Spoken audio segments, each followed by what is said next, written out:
Cette semaine, la situation est un peu paradoxale dans les Landes. D'un côté, le département reste relativement épargné par l'épidémie. Le nombre de personnes contaminées a peu augmenté, passant de 130 à 151 en une semaine.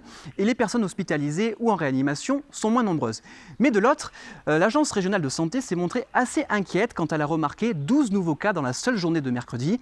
Un fait surprenant qui s'explique par la découverte de 2 nouveaux clusters, ces nouveaux foyers. Donc l'un dans une exploitation agricole, 9 personnes testées positives. L'autre dans un EHPAD à Onès-et-Lahari avec 2 résidents malades. Une personne extérieure à l'établissement serait à l'origine de cette contamination.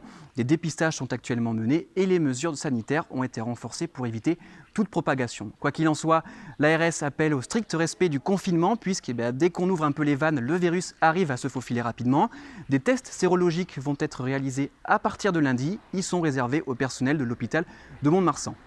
Malgré tout, comme vous pouvez le constater sur notre site sudouest.fr, les Landais ont encore le moral. Certes, beaucoup de fêtes sont annulées, comme à Saint-Vincent-de-Tyrosse ou pour le moment reportées, la mythique Madeleine de Mont-de-Marsan, mais les initiatives ne manquent pas, notamment pour la fabrication de masques. Des villes comme Dax et Seignos vont même en distribuer et un concours a même été lancé à Montfort-en-Chalosse pour récompenser les plus originaux d'entre eux.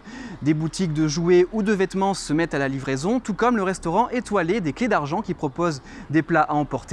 Une façon de pouvoir se faire plaisir tout en restant à la maison.